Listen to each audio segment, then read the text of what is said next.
The International Criminal Court is now in session. L'audience de la Cour pénale internationale est ouverte.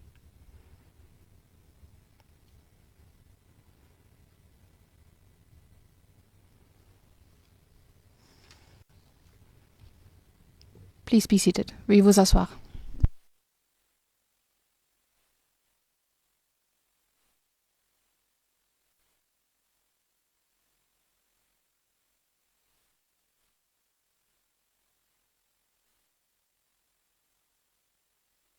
Duterte est maintenant ouverte.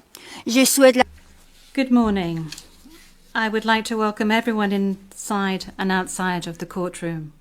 Now, before we start with today's initial appearance, I would like to remind you that the Chamber has authorized video recordings and the taking of photographs. Please go ahead.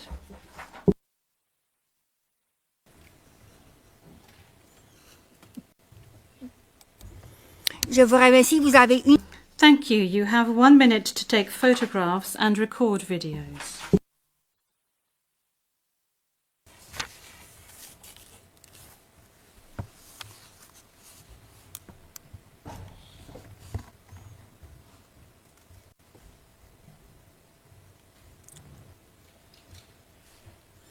Merci beaucoup.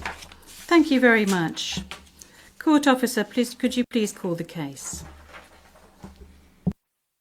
Thank you, Madam President. Your Honours. The situation in the Republic of the Philippines case, the prosecutor versus Mr. Rodrigo Roa Duterte.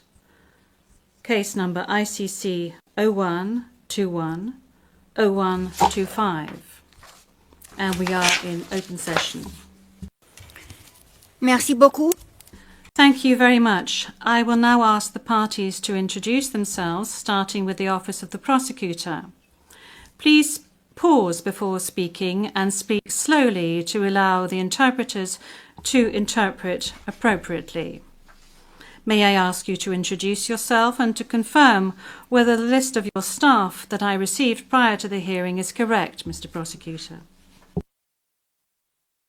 Your Honours, good morning. The list is correct. Once again, Deputy Prosecutor Manjay Niang to my left, trial lawyer Edward Jeremy behind us, trial lawyer Robin Croft, international cooperation advisor Chantel Daniels, and our very able case manager Grace Go. I'm Karim Khan, the prosecutor. Merci beaucoup. Thank you very much. I now turn to the counsel for the defence of Mr. Duterte. As everyone can see, Mr. Duterte is present and is attending the hearing via video link. As Mr. Duterte made a long journey involving a considerable time difference, the Chamber authorised Mr. Duterte to follow the hearing at a distance. His counsel, however, is present with us in the courtroom. Thank you, counsel. Please introduce yourself. Good afternoon, Your Honours. I am Salvador C. Medjaldea, counsel for Rodrigo Roa Duterte. Merci beaucoup. Thank you very much. Thank you very much, counsel. I will now introduce the chamber. By my side, we have the Judge Reine Adelaide Sophie Alapine Gansu, the Vice President of the Court, and Judge Maria del Socorres Flores Liera. I am the presiding judge of the pretrial Chamber 1 of the Court, and my name is Julia Antonella Mortoc. Now, I would like to speak to you, Mr. Duterte. I'm speaking French, but you are receiving interpretation of what I'm saying in English. I understand that you are at ease in the English language and that the interview yesterday at the detention centre was conducted in English and that you did not deem it necessary to request interpretation into any other language during this interview. This said, I would like firstly to confirm your identity. Could you provide us with your full names, please? I am Rodrigo Roa Duterte. That's my... J'entends pas. First middle name is Roa. His surname is Duterte.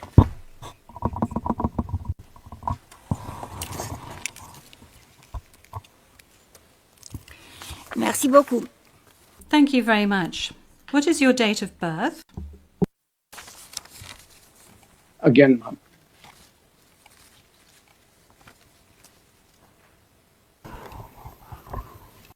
Can we request that the question be repeated? I don't think he heard it. Thank you. Repetition from the English booth. What is your date of birth? Yes, thank you very much, Council. I was asking quite simply of Mr. Duterte what his full names were, and then I subsequently asked him what his date of birth was and what his place of birth is. Is that all right, Council? Yep. Of course, again. My birth month and day is March 28, 1945. I was born in the province of Leyte in the Philippines.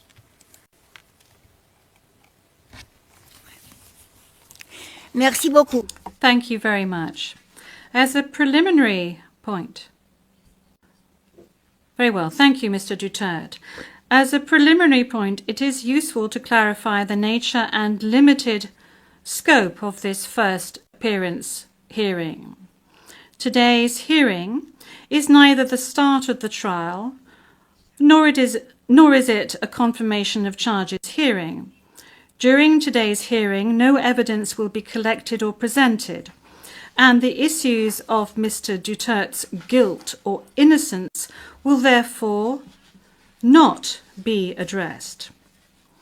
In accordance with Article 61 of the Rome Statute, the Court's founding treaty, and Rule 1211 of the Rules of Procedure and Evidence, the main purpose of this initial appearance is to answer 3 questions. Firstly, the Chamber must ensure that the person who was the subject of the arrest warrant has been informed of the crimes of which he is accused. Second, the Chamber must ensure that this person has been informed of his rights as recognised by the Rome Statute. Third, the Chamber must set a date on which it intends to hold a confirmation of charges hearing. The Chamber notes that your counsel, Mr. Duterte, filed 2 motions, one in relation with today's hearing, and you may be aware that these 2 motions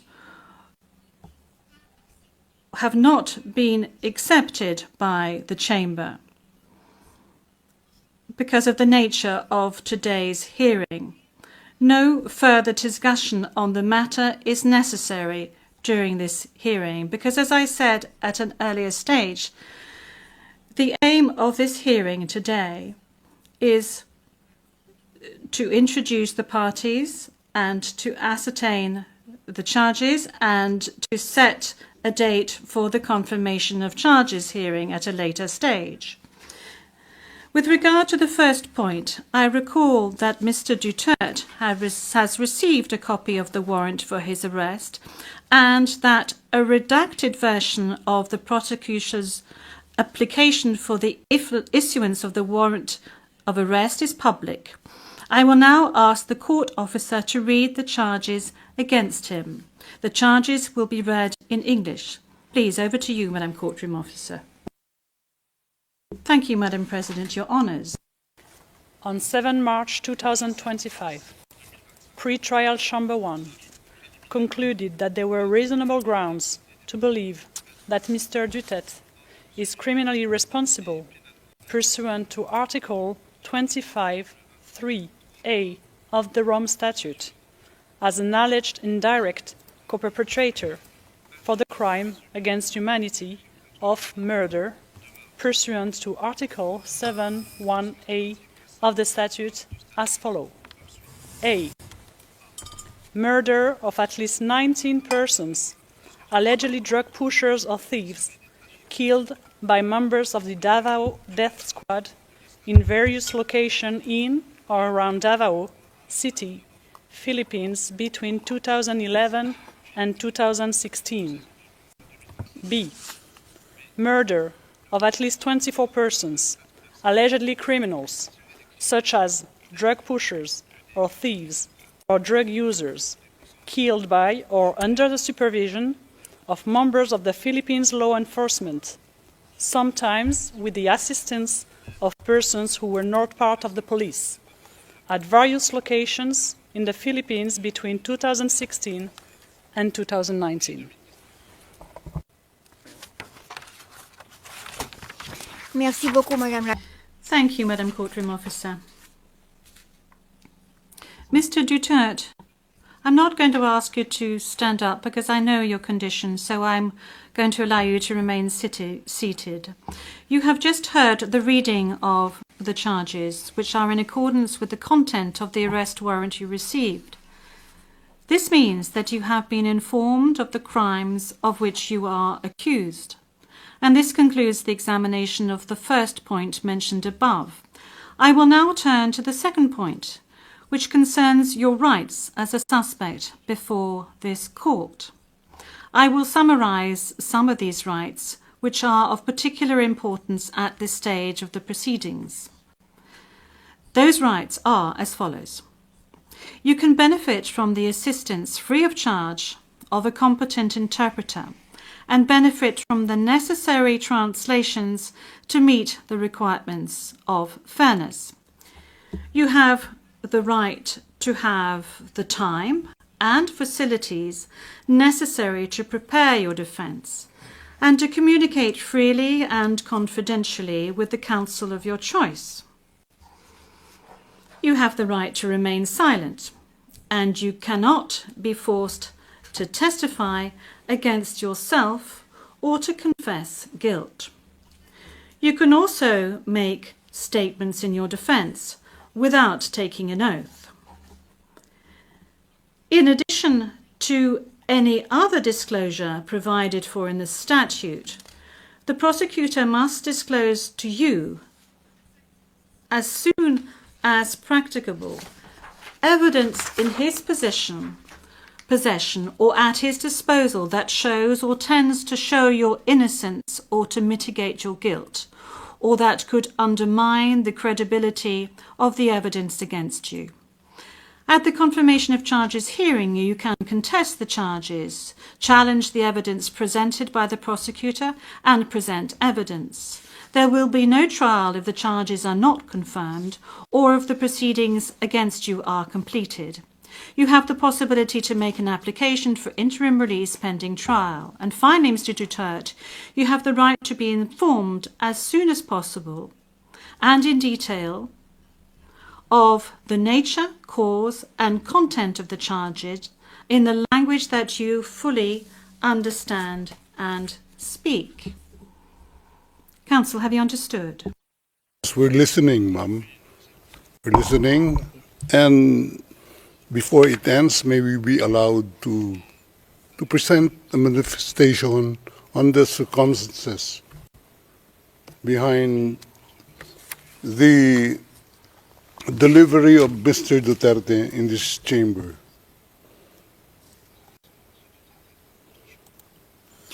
Oui, Maître, je dois d'abord demander... Yes, counsel. This is as part of the procedure.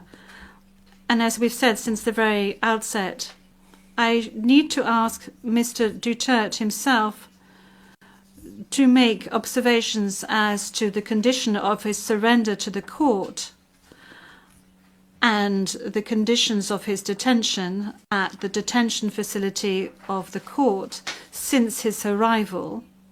If he can please tell us these details. Thank you. Can I... Oui, Maître. Oui. The presiding judge. Yes, counsel. Please. 2 days ago, the whole world has witnessed the degrading fashion in which a former president of a sovereign country was bundled into a private aircraft and summarily transported to The Hague. To us lawyers, this would be called an extrajudicial rendition. To the less legally inclined, it was a pure and simple kidnapping. My client was denied all access to the legal recourse in the country of his citizenship, and this all in the nature of political score settling.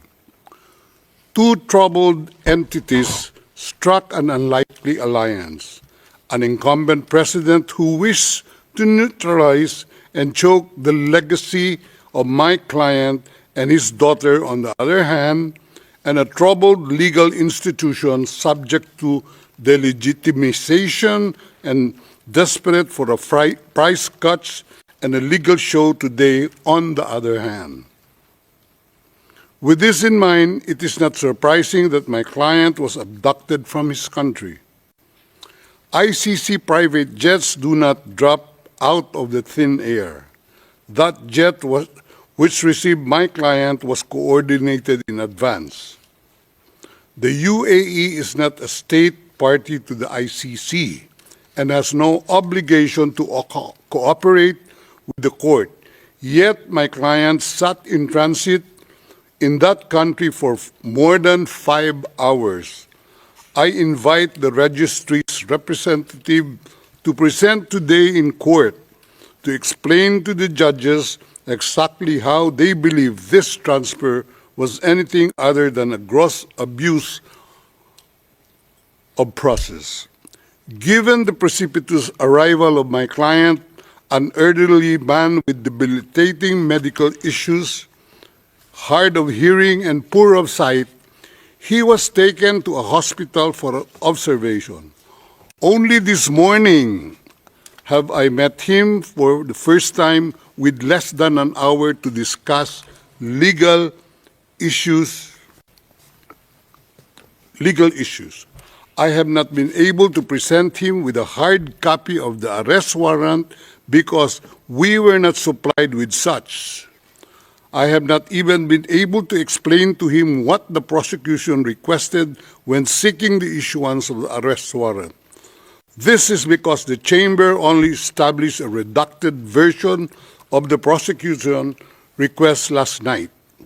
Other than to identify himself, my client is not able to contribute anything to this hearing.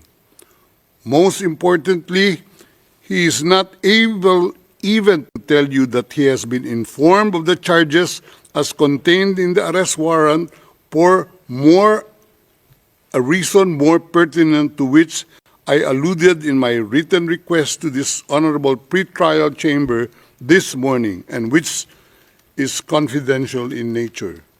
Accordingly, I repeat my respectful request, which was rejected this morning, to postpone the substantive aspect of this hearing to the next week, when I will have the opportunity to sit with my client and to explain to him what a confirmation hearing is and what the disclosure is, and how the prosecution alleges that he committed crimes. I thank the court for its attention and regret to say that I do not have instructions to continue my submission any further today. Thank you.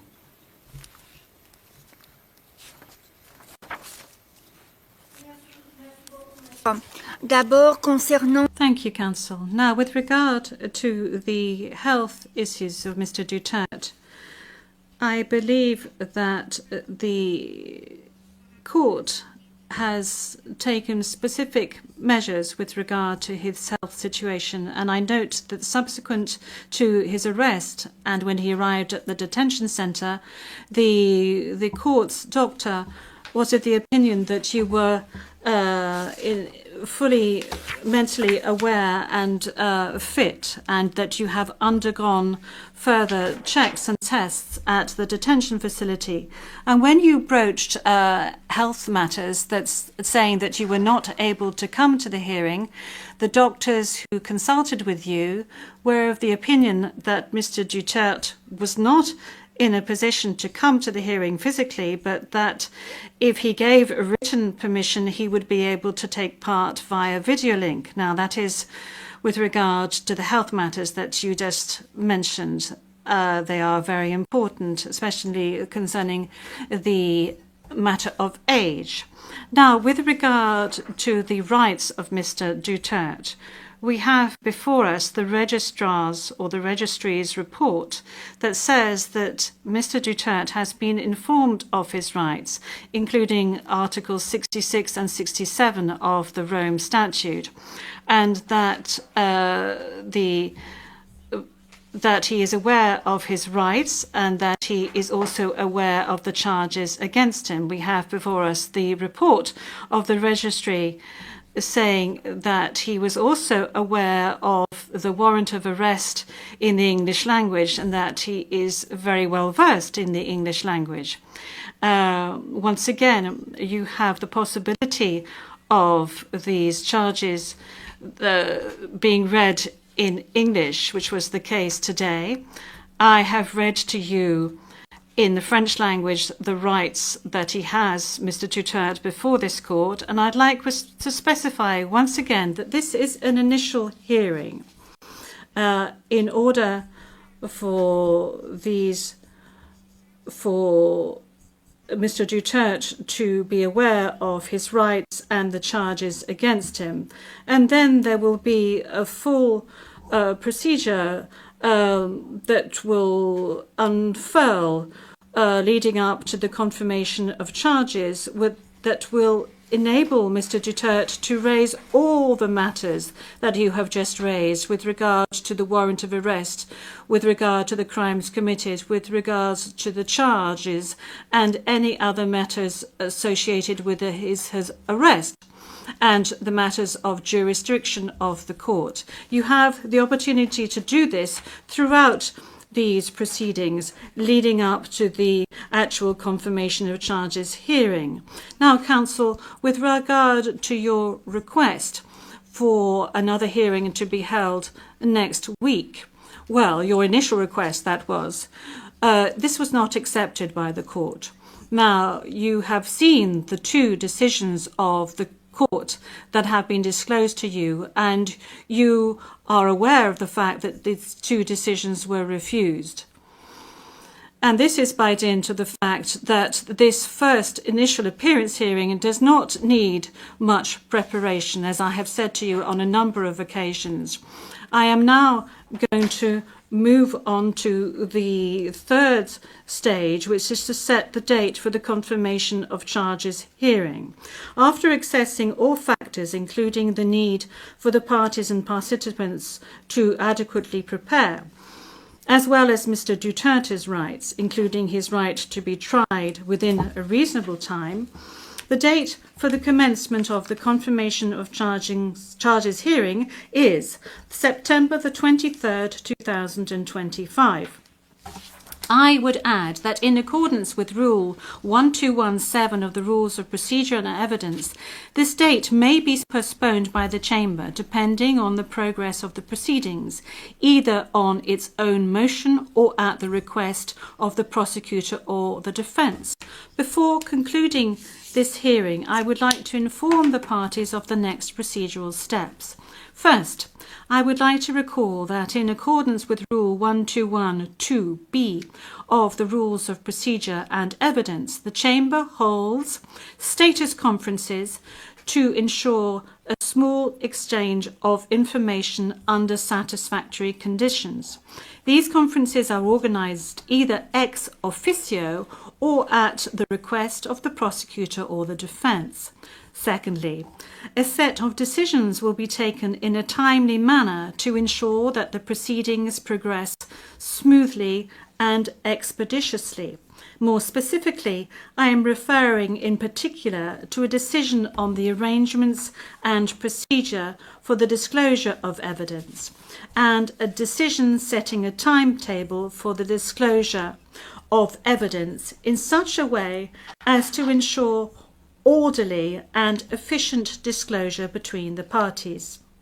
In this regard, the Chamber orders the prosecutor to begin disclosing today the information on the basis of which the warrant of arrest was issued, and to complete this disclosure no later than within the next 7 days. The Chamber will also issue a decision on the participation of the victims who, according to the statute of the court and to the extent permitted by the Chamber, are authorised to present their views and concerns at this stage of the proceedings. We have come to the end of Mr. Duterte's first appearance hearing. I would like to thank all the participants in this hearing, the interpreters and the stenographers. This concludes today's hearing.